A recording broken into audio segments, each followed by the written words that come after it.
All right, happy Tuesday. It is time for another Data Center Minute, and today we are going to talk about the infamous data center hum. You've probably heard stories about residents living near data centers complaining about the constant hum.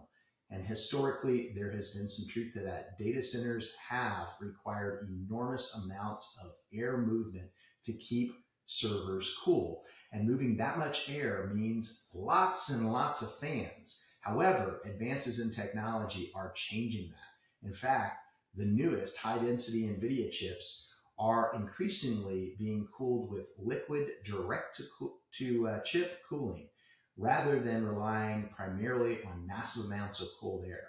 And while NVIDIA's Blackwell was and still is an enormous step forward from a technological standpoint, some 14 months later, NVIDIA is back at it again and has announced an even newer architecture in their Vera Rubin, which can accept coolant temperatures as high as 113 degrees Fahrenheit. Folks, that is hotter than a hot tub. Warmer coolant equals less air movement, which means less fans, which in turn is less noisy. Why does that matter? Well, because the hotter you're able to run the cooling loop, the easier it is to reject that heat outside. Depending on the design and the climate, that can mean less mechanical cooling and dramatically less fan activity.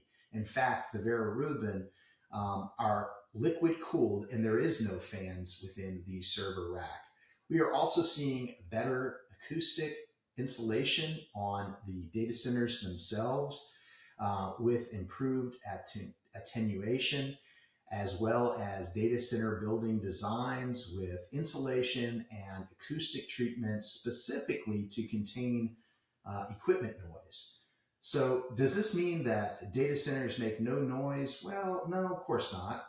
There are buildings, there are mechanics outside the building as well. Comparing today's liquid-cooled AI data centers to the traditional air-cooled facilities people may have heard about isn't exactly an apples to apples comparison. The technology is changing, and so is the sound of data centers. I'm Keith Borey with Slipstream AI Infrastructure, and this is your Tuesday Data Center Minute. Would love to see your comments below. Thank you.